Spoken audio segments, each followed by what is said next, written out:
तो चलिए आज हम लोग शुरू करते हैं क्यूब रूट ऑफ यूनिटी और कोशिश करेंगे कि आज इस लेक्चर में हम लोग इसको सम अप कर लें कॉम्प्लेक्स नंबर को। और ये कॉम्प्लेक्स नंबर की सीरीज में हम लोगों ने सारी चीज़ें कॉम्प्लेक्स नंबर से रिलेटेड डिस्कस कर ली हैं।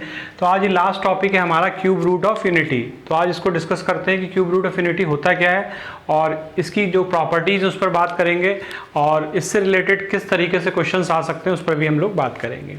तो देखिए, अगर कोई इक्वेशन या हम ऐसे समझ लीजिए x इक्वल टू, हमने कहा कि x की पावर 1/3 इक्वल टू 1, अगर हमको ये इक्वेशन इस फॉर्मेट में दी है तो इसका मतलब एक तरीके से हम इसका क्यूब रूट निकालना चाह रहे हैं। तो x इक्वल टू हो जाएगा हमारे पास, या ऐसे समझ लीजिए इसको, अगर हम दूसरे शब्दों में कहें तो x क्यूब इक्वल टू क्या हो जाएगा 1। इस 1 को इधर ले आते हैं, x cube minus 1 equal to 0। अब इसके फैक्टर कर लेते हैं a cube minus B cube. तो हमको पता है a cube minus B cube होता है a minus B, A square plus B square plus A B. तो दो चीज़ों का प्रोडक्ट 0 है, तो इट मीन्स या तो x माइनस 1 0 होगा या x square plus 1 plus x equal to 0 होगा। तो अगर x माइनस 1 0 होगा तो x इक्वल टू क्या होगा 1। एक सोल्यूशन आ गया। अब ये क्वाड्रेटिक इक्वेशन है तो श्रीधराचार्य हम इसमें लगा सकते हैं। श्रीधराचार्य लगाएंगे तो ये हो जाएगा x equal to minus B minus 1 plus minus B square minus 4ac upon 2a। तो यानी x equal to minus 1 plus minus under root of minus 3/2। अब अंडर रूट के अंदर हमारा क्या आ रहा है, माइनस आ रहा है। इसका मतलब ये क्या है, कॉम्प्लेक्स नंबर है, ये रियल सोल्यूशन नहीं है, ये क्या है, कॉम्प्लेक्स नंबर है। तो इसको हम लिख सकते हैं x equal to minus 1 plus minus root 3i। Under root minus 3 को हम क्या लिख सकते हैं, under root minus 1 into under root 3। Under root minus 1 हमको पता है किसके बराबर होता है, i के। तो यानी ये कितना हो जाएगा रूट 3i। तो यहाँ बाय 2। तो यहाँ से हमारे पास दो सोल्यूशन और आ गए। तो हमारे पास 3 सोल्यूशन हो गए, x इक्वल टू 1, दूसरा solution x equal to minus 1, एक बार प्लस ले लें, रूट 3i/2, और जो तीसरा सोल्यूशन है वो x equal to minus 1 minus root 3i/2। अब देखिए दोनों रिजल्ट बड़े इंटरेस्टिंग है। अगर हम इसका स्क्वायर करेंगे तो ये मिलेगा, इसका स्क्वायर करेंगे तो ये मिलेगा। तो ये यानी कि ये इसका स्क्वायर, ये इसका स्क्वायर, ये, तो ये बड़ा इंटरेस्टिंग रिजल्ट है। तो इनमें से हम किसी एक को एक नाम हमने दे दिया, इसको हमने ओमेगा कह दिया, क्योंकि ये कॉम्प्लेक्स नंबर है, ये भी कॉम्प्लेक्स है, ये भी कॉम्प्लेक्स है, ये भी एक कॉम्प्लेक्स नंबर है, प्योरली कॉम्प्लेक्स नंबर, या दूसरे शब्दों में इसको रियल नंबर भी कह सकते हैं। तो अगर मैंने इसको ओमेगा से डिनोट किया तो ये क्या हो जाएगा, ओमेगा स्क्वायर। और अगर मैं इसको ओमेगा से डिनोट करूंगा तो ये क्या हो जाएगा, ओमेगा स्क्वायर हो जाएगा, क्योंकि दोनों एक दूसरे के क्या हैं, स्क्वायर हैं। इसका मतलब इस इक्वेशन के हमारे पास 3 रूट आ गए, 1 ओमेगा और ओमेगा स्क्वायर। तो 1 ओमेगा और ओमेगा स्क्वायर को ही हम क्या बोलते हैं, क्यूब रूट ऑफ यूनिटी। जहां पर ओमेगा अगर मैं ये लूं माइनस 1 प्लस रूट 3i/2, तो ओमेगा स्क्वायर क्या हो जाएगा, माइनस 1 माइनस रूट 3i/2।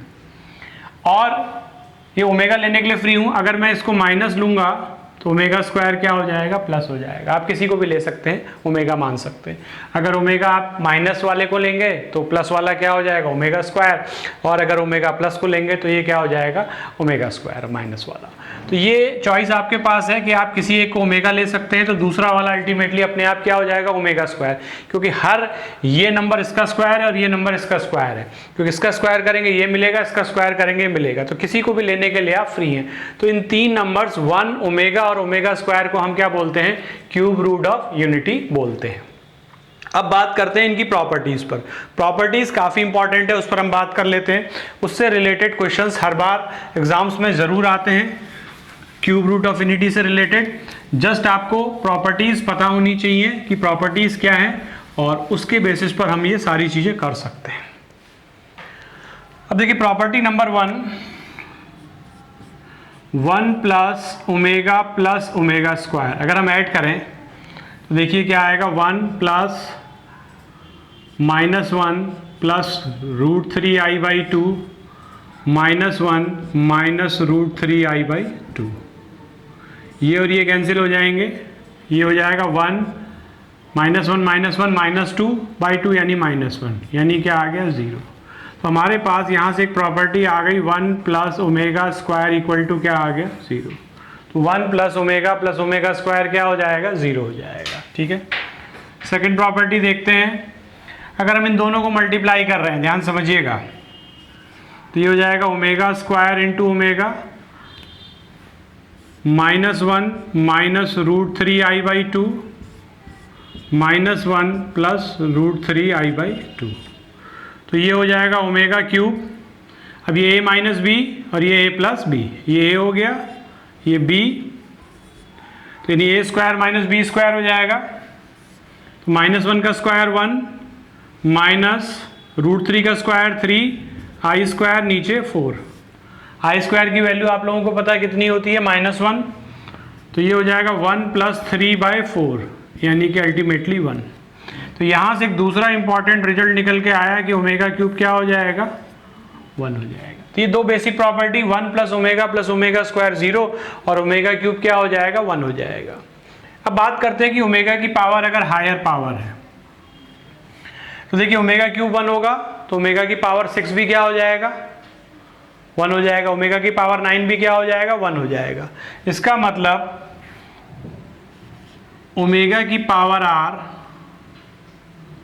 अगर हमको फाइंड आउट करना है तो हमको क्या करना होगा, उस पावर को क्या करना होगा 3 से डिवाइड करना होगा और रिमाइंडर को चेक कर लेना होगा। तो अगर हम किसी नंबर को 3 से डिवाइड करेंगे तो रिमाइंडर क्या आएगा, या तो 0 आएगा या 1 आएगा या 2 आएगा। क्लियर है? इसका मतलब ω की पावर r किसके बराबर हो जाएगा, ω के if remainder after division by 3 is 1। ω की पावर r बराबर ω² if remainder after division by 3 is 2। जैसे ω की पावर 5 ω², और ω की पावर r 1 होगा इफ r या रिमाइंडर इज 0 कह सकते हैं, या r is a multiple of 3 is 0 और r is multiple of 3। r क्या हो जाएगा मल्टीपल ऑफ 3 हो जाएगा।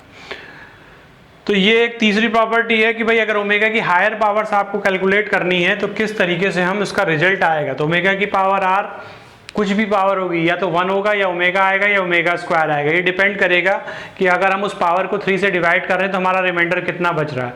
अगर रिमाइंडर 0 बच रहा है इसका मतलब मल्टीपल है तो 1 हो जाएगी वैल्यू। अगर रिमाइंडर 1 बच रहा है तो इसका मतलब ω हो जाएगा, और अगर रिमाइंडर 2 बच रहा है तो वो फाइनल क्या हो जाएगा ω² हो जाएगा। ठीक है, चलिए कुछ और प्रॉपर्टी डिस्कस करते हैं इस पर, क्यूब रूट पर। प्रॉपर्टी नंबर 3 तक हो गया था। अब देखिए अगर हमारे पास 1 + ω की पावर, इसको ऐसे समझ लीजिए कि ω की पावर 3r प्लस ω की पावर 3r + 1 प्लस ω की पावर 3r + 2, ये ऑलवेज क्या हो जाएगा 0, क्योंकि ये क्या होगा ω की पावर 3r क्या हो जाएगा 1, ये क्या हो जाएगा ω, और ये क्या हो जाएगा ω², क्योंकि रिमाइंडर कितना बच रहा है यहाँ 1 बचेगा, यहाँ रिमाइंडर कितना बचेगा 2 बचेगा। तो इस फॉर्मेट में कोई भी आपका है तो इसकी वैल्यू क्या हो जाएगी हमारे पास 1 हो जाएगी। ठीक है, इसके बाद प्रॉपर्टी नंबर 5 कि अगर कोई भी इक्वेशन हमको दे रखी है x² + x + 1 तो हम इसको क्या लिख सकते हैं x - ω और x - ω²। इसका मतलब इस इक्वेशन के 2 रूट होंगे और दोनों कॉम्प्लेक्स होंगे, और वो रूट्स क्या होंगे ω और ω² होंगे। अगर इक्वेशन इस फॉर्मेट में दे रखी है x² - x + 1 तो इसका मतलब इस इक्वेशन को हम ऐसे लिख सकते हैं x + ω और x + ω²। इसका मतलब इस इक्वेशन के ऑलवेज दो रूट होंगे, एक माइनस ओमेगा होगा और एक क्या होगा हमारे पास, माइनस ओमेगा स्क्वायर होगा, याद रखिएगा, माइनस ओमेगा और माइनस ओमेगा स्क्वायर होगा।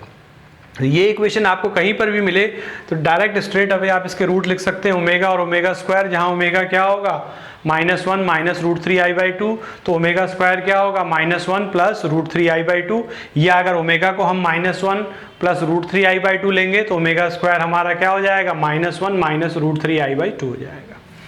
प्रॉपर्टी नंबर 7 कि अगर हम ये कह रहे हैं कि a plus B omega plus C omega square 0 है, तो इट मीन्स ये एक ही कंडीशन में होगा, if A B C are real, अगर ए बी सी रियल दे रखे हैं और आपको ये दिया हुआ है कि a plus B omega plus C omega square equal to 0, it means एक ही शर्त में होगा जब a equal to b equal to c होगा। अगर a equal to b equal to c होगा तभी a plus B omega plus C omega square हमारा क्या हो जाएगा, 0 हो जाएगा। इस चीज को आपको याद रखना है, ठीक है। तो ये ओमेगा से रिलेटेड प्रॉपर्टी नंबर 7। इसके बाद नेक्स्ट कुछ और प्रॉपर्टीज पर हम बात करते हैं ओमेगा की।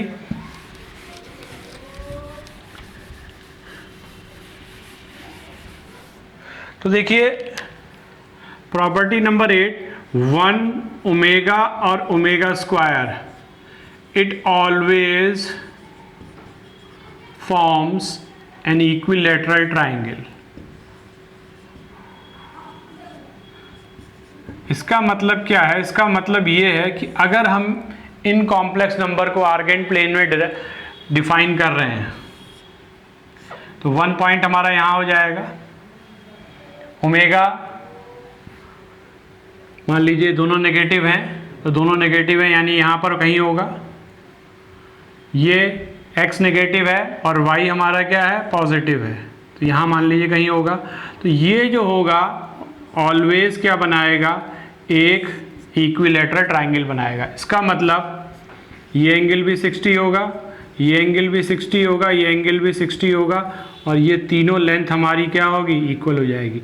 ये पॉइंट हमारा 1 0 हो गया, ये हमारा पॉइंट ओमेगा हो गया और ये 1 ले लीजिए और ये हमारा क्या है, मान लीजिए ओमेगा स्क्वायर है। देखिए x नेगेटिव है, y पॉजिटिव है, इसमें हमने दोनों नेगेटिव लिए। तो इस तरीके से ये एक इक्विलेटरल ट्रायंगल बनाएंगे। 1 ओमेगा ओमेगा स्क्वायर को अगर हम आर्गेंट प्लेन में डिफाइन करेंगे तो it always form an equilateral triangle. ये हमेशा क्या बनाएंगे, एक इक्विलेटरल ट्रायंगल बनाएंगे। चलिए इसके बाद कुछ और प्रॉपर्टी पर बात करते हैं। तो देखिए अलजेब्रा से रिलेटेड कुछ चीज़ें, अगर हमने कहा कि x cube plus Y cube, तो ये किसके बराबर होगा, इसके factor x plus Y, x plus omega Y और x plus omega square Y. Similarly X cube minus Y cube कहेंगे तो x minus Y, X minus omega Y और x minus omega square Y होगा। इसी तरीके से अगर हम कह रहे हैं कि x cube plus Y cube plus z cube minus 3xyz किसके बराबर होगा, तो ये हो जाएगा x plus y plus z, x plus omega y plus omega square y, x plus omega square Y plus omega z. तो x cube plus Y cube plus z cube minus 3xyz हो जाएगा x plus y plus z, x plus omega y plus omega square z और x plus omega square Y plus omega Z हो जाएगा। तो ये कुछ properties थी cube root of इनिटी से रिलेटेड जो मैंने आपके सामने डिस्कस की। इसके अलावा एक और प्रॉपर्टी, अगर हम ये कहें कि ओमेगा का ट्रांसपोज क्या होगा, यानी ओमेगा बार क्या होगा, तो याद रखिए ओमेगा बार क्या होगा, ओमेगा स्क्वायर। और अगर ओमेगा स्क्वायर का आप ये निकाल रहे हैं कॉन्जुगेट, ट्रांसपोज नहीं सॉरी कॉन्जुगेट, ओमेगा का कॉन्जुगेट क्या होगा, ओमेगा स्क्वायर, और ओमेगा स्क्वायर का कॉन्जुगेट क्या हो जाएगा, ओमेगा हो जाएगा।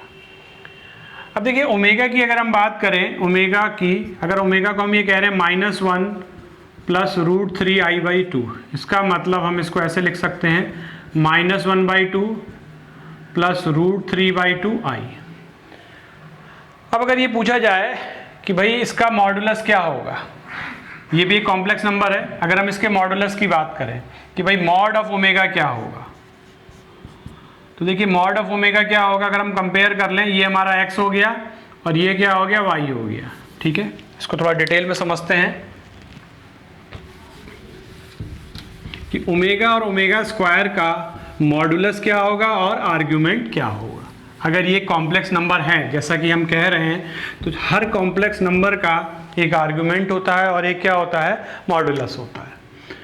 तो ओमेगा इक्वल टू हमने कहा, अगर हमने ये प्लस वाला ले लिया तो इसका मतलब ओमेगा हो गया -1/2 प्लस √3/2i। तो अगर कंपेयर कर दें x प्लस आई वाई से, तो इट मीन्स x हो गया -1/2 और y हो गया √3/2। तो मॉड ऑफ ओमेगा हो जाएगा √x² plus y², it means 1/4 plus 3/4 यानी कि 1। तो मॉड ऑफ ओमेगा ऑलवेज क्या होगा, 1। पहली चीज़ तो ये क्लियर हो गई। अब आर्ग्यूमेंट की बात कर लें, तो आर्ग्यूमेंट निकालने के लिए सबसे पहले हम देखें tan थीटा निकाल लें। मॉड ऑफ y/x यानी कि √3/2 -1/2 कैंसिल हो गया, यानी अल्टीमेटली √3। तो थीटा कितने डिग्री आ गया, π/3। अब देखिए x नेगेटिव है और y क्या है, पॉजिटिव है। तो हमारा कौन सा क्वाड्रेंट हो गया, कल हम लोगों ने डिस्कस किया था सेकंड क्वाड्रेंट। तो सेकंड क्वाड्रेंट में आर्ग्यूमेंट क्या होता है हमारा, π-θ। तो इसका मतलब आर्ग्यूमेंट ऑफ ओमेगा हमारा क्या हो जाएगा, π-π/3 यानी कितना हो जाएगा, 2π/3। तो अगर ओमेगा ये लिया है, ध्यान रखिएगा, अगर प्लस लिया है तो उसका आर्ग्यूमेंट क्या होगा, 2π/3 और मॉडुलस क्या होगा, 1 होगा। सिमिलरली ओमेगा स्क्वायर का भी हम लोग फाइंड आउट कर लेते हैं। तो ये दो रिजल्ट याद रखिएगा आर्ग्यूमेंट से रिलेटेड। अब ओमेगा स्क्वायर की अगर हम बात करें, अगर ओमेगा प्लस लिया है तो ओमेगा स्क्वायर क्या होगा, माइनस। तो -1 -√3i/2। कंपेयर कर लेते हैं इसको।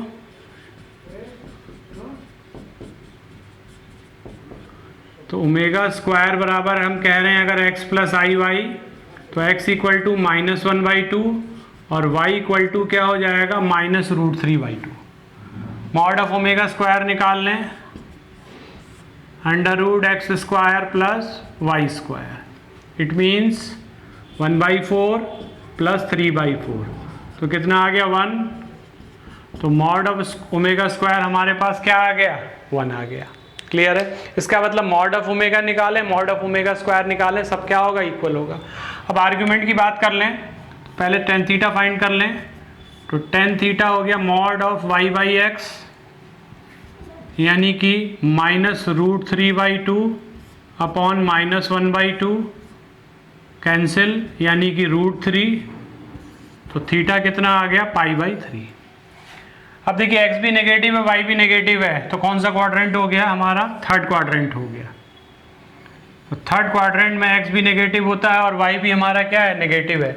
और थर्ड क्वाड्रेंट में आर्ग्यूमेंट हमने बताया था -π-θ, यानी कि आर्ग्यूमेंट ऑफ ओमेगा स्क्वायर हो जाएगा -π-π/3 यानी कि -2π/3। तो आर्ग्यूमेंट ऑफ ओमेगा स्क्वायर ये हो जाएगा। अब ये देखना है कि आपको ये याद होना चाहिए कि जब दोनों माइनस है तो आर्ग्यूमेंट क्या होगा, -2π/3, और जब ये वाला लिया है तो इसके लिए क्या हो जाएगा, 2π/3। मॉडुलस दोनों के सेम होंगे, मॉड ऑफ ओमेगा भी 1 होगा, मॉड ऑफ ओमेगा स्क्वायर भी 1 होगा। आर्ग्यूमेंट ऑफ ओमेगा 2π/3 होगा, आर्ग्यूमेंट ऑफ ओमेगा स्क्वायर -2π/3 होगा। जहां ओमेगा हमारा क्या है, -1 प्लस √3i/2 और ओमेगा स्क्वायर क्या है, -1 √3i/2।